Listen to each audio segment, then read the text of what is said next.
Esto es DW Noticias desde Berlín. La cuarta ronda de negociaciones entre el gobierno de Colombia y la guerrilla del Ejército de Liberación Nacional concluye con nuevos acuerdos para que se garantice un cese el fuego. 3 zonas humanitarias llevarán proyectos de desarrollo a las zonas más afectadas por el conflicto armado, entre críticas de los opositores a la política de paz del presidente Gustavo Petro. Estos son nuestros titulares. El cuarto ciclo de diálogos en Caracas concluye con la promesa de desarrollo comunal en zonas como el noreste antioqueño. Los acuerdos fueron celebrados por los negociadores, pero cumplir con lo estipulado no será sencillo. Tendremos detalles desde Bogotá.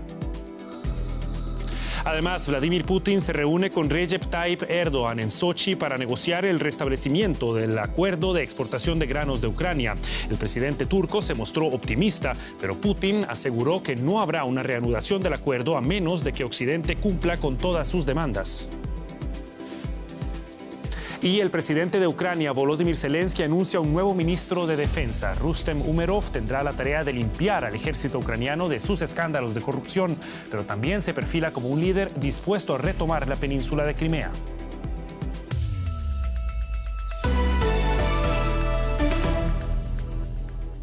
Los saluda Javier Arguedas. Gracias por informarse con nosotros. El gobierno de Colombia y la guerrilla del Ejército de Liberación Nacional acordaron crear 3 zonas humanitarias que permitan asegurar el cumplimiento del cese el fuego bilateral en algunas de las regiones más azotadas por el conflicto armado del país. El acuerdo trascendió este lunes al cierre del cuarto ciclo de negociaciones de paz en Caracas. El texto declara como zonas críticas el Bajo Calima y Medio San Juan, el noreste antioqueño y el sur de Bolívar, donde las delegaciones deberán garantizar el mantenimiento de la paz con el aliciente de las elecciones regionales previstas para el 29 de octubre. El anuncio llega mientras se registran nuevos enfrentamientos entre el ELN y las disidencias de las FARC en el departamento de Arauca, que se saldaron este lunes con por lo menos 9 muertos y 5 heridos. Alexandra Correa se encuentra en Bogotá para ofrecernos más detalles sobre los resultados de esta cuarta ronda de negociaciones. ¿Qué tal, Alexandra? Un gusto saludarte. Bueno, las partes se muestran satisfechas con los acuerdos alcanzados. ¿Qué significativo o qué tan significativo es este avance para un proceso que sabemos es largo y tedioso? Saludo para todos, Javier. Se cerró efectivamente el cuarto ciclo de conversaciones en Caracas entre el ELN y el gobierno de Gustavo Petro, pero recordemos que esta guerrilla es la más grande y antigua que queda en Colombia y el continente. Se financia actualmente con el narcotráfico, la extorsión y los secuestros. Tienen fuerte presencia, Javier, en los límites con Venezuela, el Pacífico y el suroccidente colombiano cerca a Ecuador. Hoy ambas delegaciones efectivamente mostraron optimismo en estos diálogos que, recordemos, son frágiles de cara a un país con una oposición fuerte a los mismos, no solo política sino social, y de cara a una débil presencia estatal en las zonas que el ELN domina. Sin embargo, hoy quedó acordado un tema crucial para ambos equipos, Javier y televidentes. Se crearán las zonas humanitarias en las cuales habrá una intervención no solo de carácter humanitario, sino también de proyectos de desarrollo donde tendrá participación la sociedad civil. Y por otro lado, acordaron parcialmente desarrollar mecanismos para la atención de presos políticos e integrantes de la guerrilla que están presos en cárceles del país. Estos diálogos buscan un gran acuerdo nacional que el presidente Gustavo Petro ha dicho logre encontrar el fin del conflicto armado y una mayor justicia social, Javier. Nos hablabas de esa compleja estructura del ELN. Alexandra, mirando hacia adelante, ¿qué tan probable es que se respete el cese el fuego y qué sigue para las negociaciones con el ELN? Bueno, los cese el fuego han sido históricamente débiles en este país, especialmente porque hay 7 conflictos armados no internacionales en Colombia, según el Comité Internacional de la Cruz Roja, lo que dificulta esas verificaciones. Precisamente, Javier, el Instituto de Estudios para el Desarrollo y la Paz, Indepaz, dijo que el ELN ha cometido en el marco de ese cese el fuego al menos 16 acciones bélicas, 4 más por confirmar que deberán ser analizadas por el mecanismo de monitoreo y verificación del cese el fuego en el marco de esta mesa de negociación y de diálogo. ¿Qué sigue? Me preguntas. El trabajo de las delegaciones en territorio para socializar estos ciclos, precisamente cuarto que acaba de terminar, y explicarle hacia las comunidades los alcances de los mismos acuerdos, Javier. Era el análisis de Alexandra Correa ante el cierre de la cuarta ronda de negociaciones del gobierno de Colombia con el ELN. Alexandra, muchas gracias. Hasta la próxima. Hasta pronto, Javier. Gracias. En Perú, 4 militares y 2 miembros de los remanentes de la guerrilla Sendero Luminoso murieron este lunes durante un enfrentamiento en la mayor zona cocalera de ese país, informó el Comando Conjunto de las Fuerzas Armadas. El combate se produjo en la madrugada en la localidad de Putis, en el departamento de Ayacucho, cuando una patrulla se encontraba realizando acciones de control territorial, señaló el Comando Militar en un comunicado. 3 uniformados más resultaron heridos y fueron trasladados al hospital de Ayacucho. La presidenta peruana, Dina Boluarte, lamentó la muerte de los militares en el enfrentamiento. En febrero, 7 efectivos de la policía murieron en una emboscada de Sendero Luminoso en la provincia de La Convención, en la región de Cusco. El jugador de la selección de fútbol nacional de Panamá, Gilberto Hernández, de 26 años, fue asesinado este domingo en un tiroteo registrado en una calle de la provincia caribeña de Colón. El también jugador del Club Atlético Independiente de la Liga Profesional de la Primera División de Panamá se encontraba junto a otras 6 personas cuando 2 desconocidos bajaron de un taxi y abrieron fuego en su contra. El ataque dejó un saldo de 7 heridos que fueron trasladados a un hospital cercano y posteriormente se confirmó la muerte del jugador. Hasta ahora se desconocen los motivos del incidente. Panamá cerró 2022 con un total de 501 víctimas de homicidio. Según la Fiscalía de ese país, el 21% de los crímenes registrados el año pasado ocurrieron en Colón. En México, el presidente Andrés Manuel López Obrador entregó este lunes al Ejército la administración del Tren Maya, uno de los proyectos prioritarios de su gestión que comenzará a operar en diciembre. El mandatario justificó que las Fuerzas Armadas administren el Tren Maya a la par de otras tareas que les ha otorgado durante su administración, entre ellas la seguridad pública, la construcción de obras y gestión de aeropuertos y aduanas. El Tren Maya, con una inversión de unos 20,000 millones de dólares, recorrerá 5 estados en el sureste del país, con el objetivo de potenciar el turismo en la zona. Críticos cuestionan sus efectos negativos en ecosistemas y ríos subterráneos debido a que atraviesa la segunda selva más grande de América, habitada, entre otras especies, por jaguares en peligro de extinción. Ecuador vive una de las peores crisis carcelarias de su historia. Los amotinamientos y las masacres han dejado centenares de muertos y heridos desde el año 2021.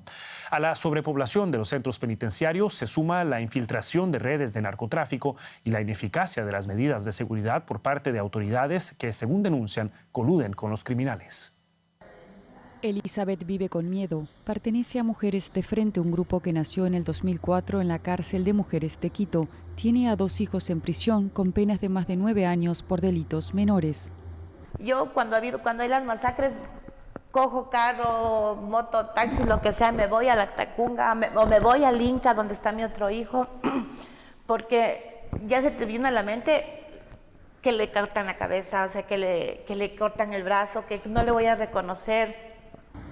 Ecuador tiene sobrepoblación carcelaria. Allí las bandas criminales someten a los presos. El vocero del Comité de Defensa de los Derechos Humanos habla de falta de voluntad política y estructural. Hay grave violencia porque no hubo prevención, hay grave violencia porque no hubo una actuación oportuna de la Policía Nacional y de las Fuerzas Armadas, hay violencia porque no hay procesos de investigación céleres, porque todo queda en la impunidad y la corrupción, y también hay violencia porque no hay procesos de rehabilitación y de reinserción. En las cárceles sí existe la posibilidad de rehabilitarse, pero son los mismos detenidos quienes prefieren organizarse para dirigir los delitos, opina el coronel Hugo Arroyo. Dice que la policía se está preparando para futuras emergencias. Tenemos un sistema de que se releve el personal cada 6 meses para que no sea contaminado, y eso hace de que cada 6 meses estemos planificando, estemos enseñando, capacitándonos, y lo más importante de ello es las alianzas estratégicas como Fuerzas Armadas. Las fallas estructurales son graves, tanto en la policía como en la justicia, opina la periodista e investigadora exiliada Carol Noroña. En las masacres de 2021 en las cárceles de Guayaquil y La Tacunga, el 70% de los fallecidos no tenía sentencia. El problema es que tienes una cúpula policial corrupta que no le interesa la formación de sus policías más de los eslabones más bajos, y que además está colaborando muy conjuntamente con las bandas criminales. Han sido incontables los casos. Entonces yo creo que sí, los servicios de inteligencia no han servido, la Policía Nacional está coludida. Elizabeth espera que se tomen medidas urgentes para que sus hijos no terminen siendo víctimas de la falta de control en las cárceles de Ecuador. Pasamos a la actualidad económica, pero continuamos en América Latina, en concreto en Argentina. Juliana González. Bienvenida. Así es. Gracias, Javier. Y sin duda vamos a hablar de la espiral inflacionaria que en Argentina sigue causando problemas a los presupuestos de la gente. A puertas de las elecciones presidenciales de octubre, el actual gobierno de Alberto Fernández, cuyo ministro de Economía es el candidato del oficialismo, anunció ayudas para que 7,8 millones de jubilados y pensionistas, esto es el 70% de los mismos, que cobran la mínima, puedan hacer frente a la subida de precios. La inflación galopante se ensaña con millones de hogares en Argentina. Con las elecciones a menos de 2 meses, el ministro de Economía y candidato de la coalición oficialista Unión por la Patria, Sergio Massa, anunció un plan para ayudar a 7,8 millones de jubilados a enfrentar los aumentos de precios, pero no convence a todos. Nadie lo va a poder apoyar porque sabemos que esto es lo que hace por un acto político para poder subsistir estos 3 meses y después... Yo ya estoy cansado. Muchos jubilados que reciben la pensión mínima equivalente a unos $114 mensuales aseguran que no alcanza para comprar alimentos, pagar servicios y menos aún para pagar un alquiler. No, la inflación yo voy a comprar y no me rinde. Las cosas aumentaron el doble. Traigo mucho menos y este mes lo sentí mucho más. Los retirados recibirán un bono equivalente a $50 para los próximos 3 meses, pero dada la escandalosa inflación de 113% interanual, es poco probable que sea un alivio. Y hablamos ahora de un producto básico de la canasta familiar en muchos lugares del mundo, la papa. En Venezuela, una organización trabaja en la conservación y preservación de semillas de este tubérculo, para lo que ha colectado especímenes de otros países de la región como Perú y Colombia y rescatado del olvido 2 docenas de tipos de papas nativas. Una apuesta por la soberanía alimentaria libre de agroquímicos en Venezuela. En el extremo norte de la cordillera de los Andes, en Venezuela, un laboratorio se dedica a la producción de semillas orgánicas de papa. En uno de los invernaderos reposan decenas de pequeñas plantas sobre un largo manto blanco. Abajo, cuelgan las raíces con pequeñas papas a través de un sistema aeropónico. La organización Productores Integrales del Páramo, en el estado de Mérida, lleva unos 24 años trabajando en la conservación y preservación de semillas de este tubérculo. El sector agrícola de este país de 30 millones de habitantes se enfrenta a altísimos costos de producción que, en el caso de la papa, incluyen la importación de semillas de países como Canadá. Aunque ahora el panorama está cambiando. Los agricultores de la zona antes tenían que comprar sus semillas y depender de alguna institución del gobierno que traigan semillas de otros países. Ahora en esta zona pueden venir a comprar semillas acá, semillas de calidad. La papa es el rubro de preferencia entre los agricultores de la zona, muy golpeados por la crisis y por el contrabando desde Colombia. Desde el país vecino entran diariamente unos 20.000 kilos por caminos irregulares. Según datos de la Federación de Productores Agropecuarios, Venezuela produce unas 250.000 toneladas de papa al año. Rafael Romero es ingeniero agrónomo y fundador del programa. Es el elemento sine qua non para la producción es la semilla, porque tecnológicamente tú puedes producir sin insumos químicos, puedes producir sin fertilizantes, puedes producir sin agua de riego, puedes producir sin suelo inclusive, pero jamás puedes producir sin semilla. Con el apoyo del Ministerio de Ciencia, esta organización ha llevado semillas de papa a 18 de los 23 estados del país. No tienen agrotóxicos y fueron rociadas con agua de manantial. Proinpa ha logrado rescatar 24 tipos de papas nativas que existían antes de la llegada de los españoles a América. Y cerramos este segmento de economía hablando de tecnología de Google, el motor de búsqueda más famoso del mundo, que celebra su 25º aniversario este mes. Concebido originalmente en 1996, Google surgió en los albores del uso generalizado de Internet. En la actualidad, Google forma parte de Alphabet, una compañía valorada en casi 1,7 billones de dólares y es propietaria de otras empresas de éxito como Fitbit y YouTube. La plataforma suma unos 8.500 millones de búsquedas diarias con unos ingresos que el año pasado rozaron los 260.000 millones de euros. Se prevé que los ingresos de Alphabet, la empresa matriz de Google, alcancen los 350.000 millones el año que viene. Y para hablar de este cuarto de siglo de una idea revolucionaria, invitamos a Juan Carlos Lara, director ejecutivo de Derechos Digitales. Gracias, señor Lara, por aceptar nuestra invitación. Muchas gracias por la invitación. Sin lugar a dudas, Google nos ha traído maravillas, pero dicen que cuando algo es gratis es porque los usuarios somos el precio. ¿Cuáles son los derechos digitales que más vulneran empresas como Google? Bueno, las grandes empresas como Google, que ahora cumple un cuarto de siglo, han alterado la relación entre lo que es el servicio y lo que es el precio. Los derechos más afectados por estas grandes empresas son, en primer lugar, la privacidad. Usar estos servicios implica entregar mucha información de quiénes somos, qué aparatos usamos, dónde estamos, qué nos gusta, qué nos interesa, con la confianza de que esa información no va a ser vulnerada o conocida por otros. Y en segundo lugar también el acceso a la información y la libertad de expresión. Cuando pocas empresas concentran cómo circula la información y pueden filtrarla o bloquearla por sus términos de uso, eso también afecta cómo nos expresamos en el entorno digital. Señor Lara, ¿y qué políticas públicas se pueden adoptar para proteger los datos privados teniendo en cuenta la grandeza y la fortaleza de una empresa como esta? Bueno, la grandeza y la fortaleza de empresas grandes solamente puede ser respondida cuando existen herramientas suficientes de parte de los estados o de quienes velan por el interés público. Así que, en primer lugar, lo más importante es tener legislaciones actualizadas de protección de datos personales que cumplan con devolver el control sobre la información personal a cada persona titular de esa información.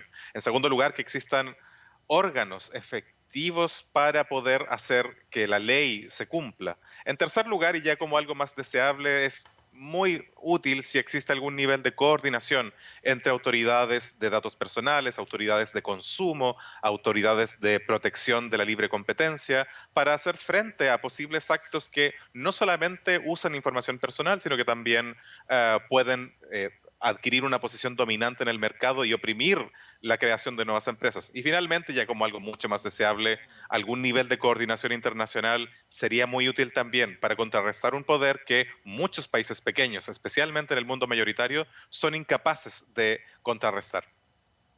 Y brevemente, ya para terminar, señor Lara, en la era de la inteligencia artificial, ¿cómo puede competir Google contra una herramienta como ChatGPT?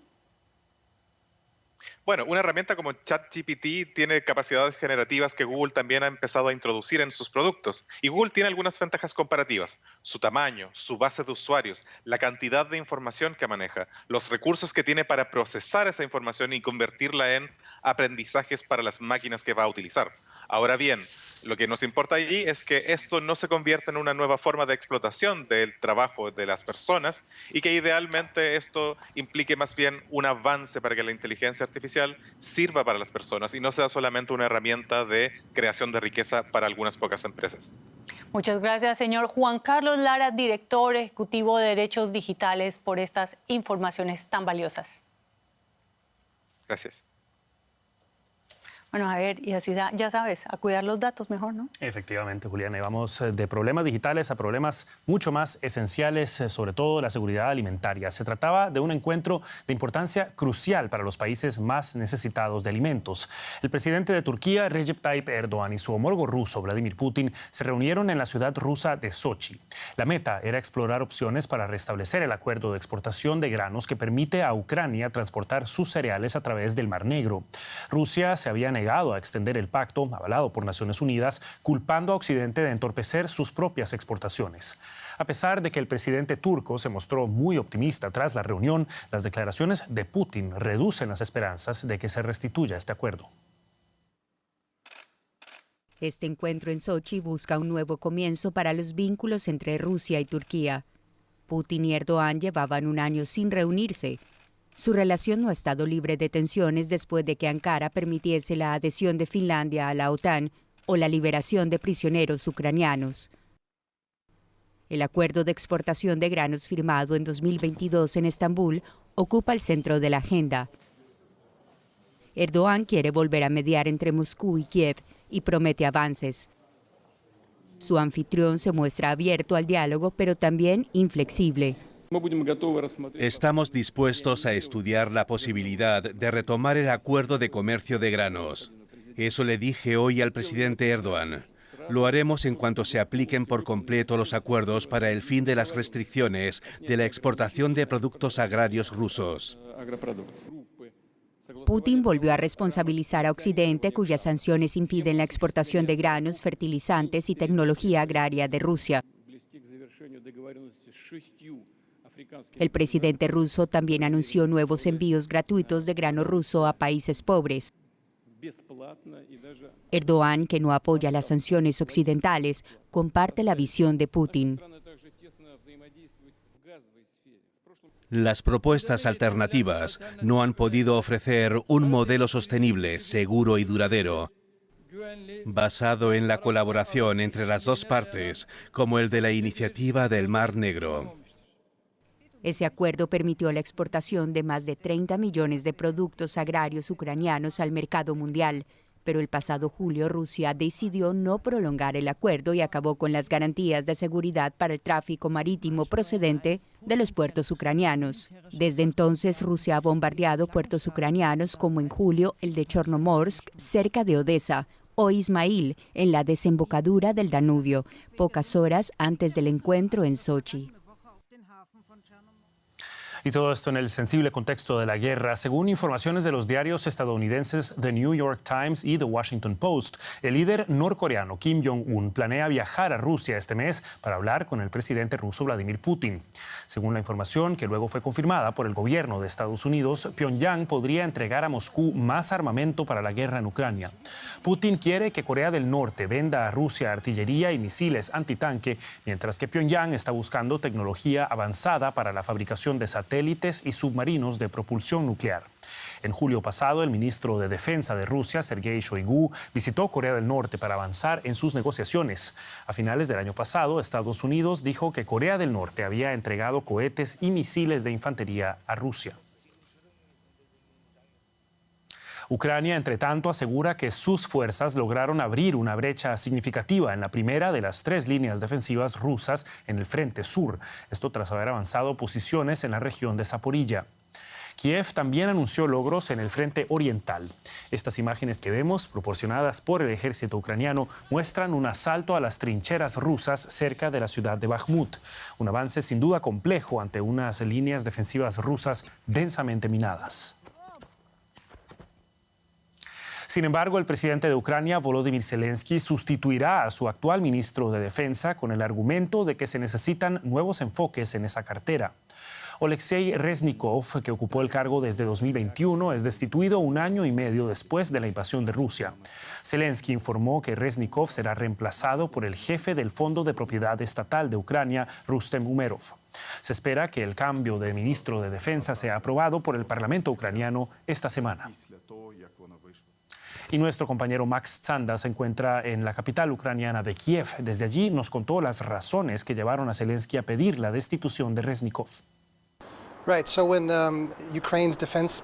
El ministro de Defensa de Ucrania, Oleksiy Reznikov, presentó finalmente hoy su solicitud para ser reemplazado. También pudo defender sus logros durante los últimos 22 meses y antes del comienzo de la invasión rusa.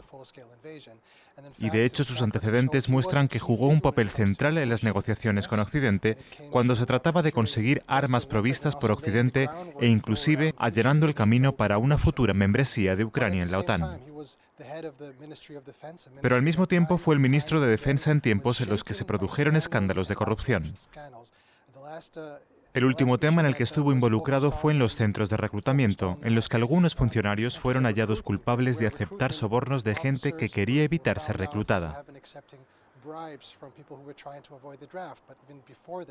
Incluso antes, la Corte hizo escrutinios de contratos entre el Ministerio y empresas proveedoras de alimentos o de uniformes, que fueron comprados a precios inflados.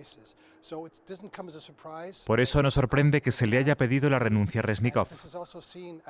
Se ve como una señal a los ucranianos, pero también a los socios internacionales, de que Ucrania está luchando contra la corrupción, que está haciendo todo lo posible al tiempo que dirige una contraofensiva para mostrar su compromiso aquí sobre el terreno. Y es tiempo de hacer un repaso de otras noticias que estamos siguiendo para ustedes a esta hora.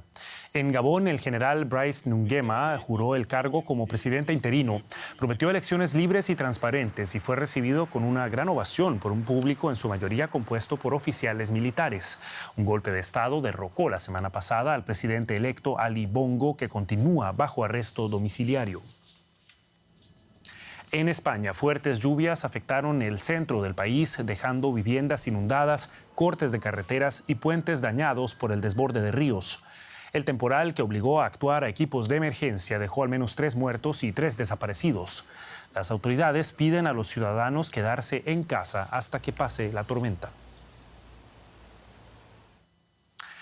La selección española masculina de fútbol rechazó este lunes lo que llamó comportamiento inaceptable del presidente de la Federación Española de Fútbol, Luis Rubiales, con su beso forzado a la jugadora Jenny Hermoso, que ha dado la vuelta al mundo. El delantero Álvaro Morata leyó un comunicado en nombre de los futbolistas en el que rechazan de manera unánime el comportamiento de Rubiales durante la entrega de medallas en el Mundial de Fútbol Femenino que se celebró en Australia y Nueva Zelanda. Los jugadores señalan que la victoria de sus compañeras supuso un hito histórico que ha sido empañado por la actitud de Rubiales. La declaración, realizada antes del entrenamiento del equipo en las afueras de Madrid, pone más presión sobre Rubiales, que fue suspendido por la FIFA durante 90 días de toda actividad relacionada con el fútbol, mientras se tramita el respectivo procedimiento disciplinario. Y antes de irnos, se ve peor de lo que es. Eso afirma el canciller alemán Olaf Scholz tras publicar en las redes sociales un retrato con un parche en el ojo. Esto tras sufrir una caída mientras corría en una ronda rutinaria de ejercicio. En la cara del canciller se pueden distinguir moretones y arañazos. Muchos le han deseado lo mejor, mientras que otros respondieron con memes y bromas sobre su aspecto, algo con lo que Scholz, por supuesto, ya contaba. Los médicos le aconsejaron que lleve el parche durante las próximas semanas. La portavoz del canciller alemán afirma que Olaf Scholz se encuentra bien pese a las circunstancias. Y con esto llegamos al final de esta edición de DW Noticias. Gracias por habernos acompañado. Los esperamos en una próxima edición o cuando ustedes gusten en dw.com y nuestras redes sociales. Soy Javier Arguedas, en nombre de todo el equipo aquí en Berlín. Hasta la próxima. Que la pasen bien.